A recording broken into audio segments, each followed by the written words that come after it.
তত্ত্ববদ্ধ দিয়ে বয়স করানো যায় না, তাকে আদর্শ মায়া মমতা দিয়ে ধরে রাখা যায় না। তাই তো তোমাদের আদর্শ মায়া মমতা ধরে রাখতে পারবে না কন্যাশ্রীতে। আমি সে ভোলার কন্যাশ্রী করে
আজ তুমি একদিন নয় দুদিন না এক এক করে 12টি বছর সে উত্তরাপুর বলে যাচ্ছ, তাই যে যাওয়ার পথে আবার যে কিছু দেওয়া রয়েছে প্রভু কেমন? আজ কি জানো, আজ আমার হতে হয়েছে এই 2 বছর আগে প্রভু কিন্তু আমার হতে নিয়ে যাও ভাই। কেন তোমার এই জীবন ছিল কাছে আমার হচ্ছে দুর্গা? আজ কেন জানো, ওই উত্তাপড়ে যখন আমার কথা মনে পড়বে এই জীবনটার দিকে তাকাচ্ছি আর যখন ফিরে আসবে প্রভু এই জীবনটা তুমি আবার হস্তে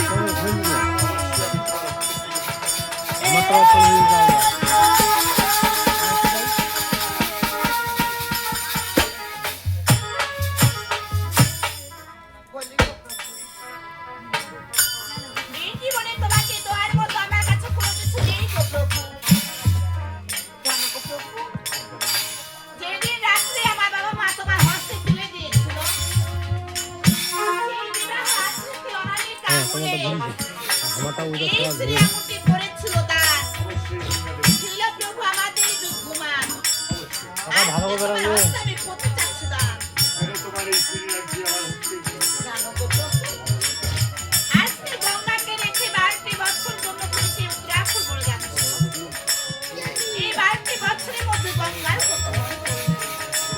তুমি যদি এই শ্রী আকুতি দিয়ে দেখো, তুমি মনে করবে সবসময় গঙ্গা তোমার পাশে রয়েছে। তাও দুর্গা দেবী তোমার শরীর। তবে কথা রয়েছে প্রভু, যেমন করে বলে দিচ্ছি আমি তোমার হস্তে 12টি বছর পর তোমার চাকরি করা ছেড়ে দিতে আমার হস্তে।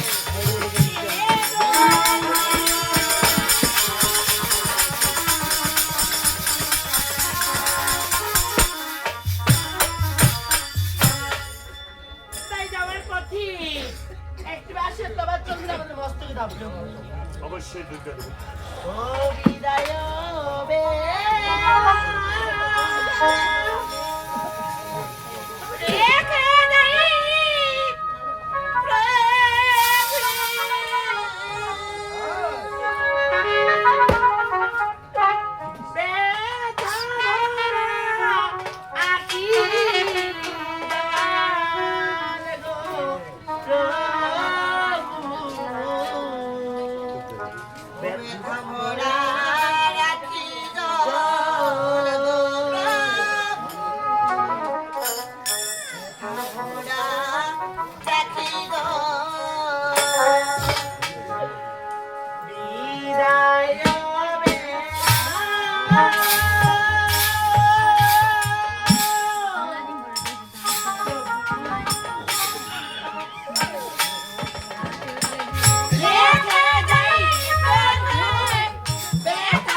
কিন্তু আমার স্বরূপ নারদপুরি কি এই কন্যা কোথায় ভাগিনা নারদপুরি তাই দেবার তোমাকে যেতে আমার সাথে সেই উত্তর আমার সেই উত্তর মামিদের কাছে যে আমরা বিদায় নিতে মামা যতক্ষণ তুমি তোমার মামির কাছে বিদায় দিবে আচ্ছা। ততক্ষণ এই কন্যা থেকে আমি চলে যাবো সেই উত্তর আমার কিন্তু নারদ ও আমি তোমার জন্য অপেক্ষা করবো সেই বড় বৃক্ষের তলে তলে? তুমি তোমার মামির কাছে বিদায় দিয়ে নিয়ে। চলে আসবে সেই বড় বৃক্ষ তাই এবারে মধুর কল্যাণ ত্যাগ করে আমি চলে যাচ্ছি সেই উত্তর ভবনে তাই কল্যাণ ত্যাগ করলাম জয় জয় শিব শঙ্কর